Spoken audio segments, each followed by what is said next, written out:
C'est en présence des témoins oculaires que sont les représentants de l'Union africaine, de la CEAC et de l'ONU que s'est déroulée la signature de cet accord de paix et de réconciliation à la satisfaction de toutes les parties impliquées. C'est l'applicabilité donc de cet accord. Parce qu'il est évident que le document que nous avons paraphé parle d'un comité inclusif qui devait être mis en place.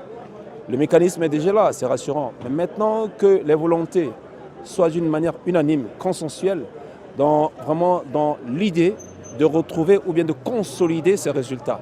C'est pourquoi nous mettons un accent sur la mise en œuvre, à vraiment observer le contenu de ces documents. L'accord vient d'être signé, cependant sa mise en œuvre doit être imminente et effective. Un grand merci et toute ma considération aux deux parties pour la confiance et la coopération dont vous m'avez honoré. J'ose espérer que nous trouverons la même détermination et la même sincérité dans la mise en œuvre de cet accord. À en croire les autorités du pays, toutes les dispositions vont être prises pour le respect scrupuleux des engagements pris par les uns et les autres. C'est l'expression que toutes les parties au dialogue ont pris l'engagement d'aboutir à un accord de paix qui doit être traduit dans les faits. Oui, nous n'allons pas nous dérober. Nous avons réussi à bâtir des compromis historiques à plus d'un titre. Je ne trahirai pas mon peuple.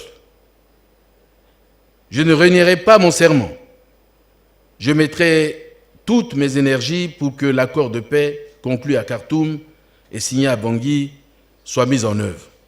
Voilà, un premier pas de la paix et de la réconciliation vient d'être effectué à travers cet accord. La seconde étape, c'est évidemment le post-accord, à savoir la mise en œuvre, le suivi et le respect du consensus pour qu'on ne puisse plus revenir à la case départ avec toute son armada de crimes et de violences.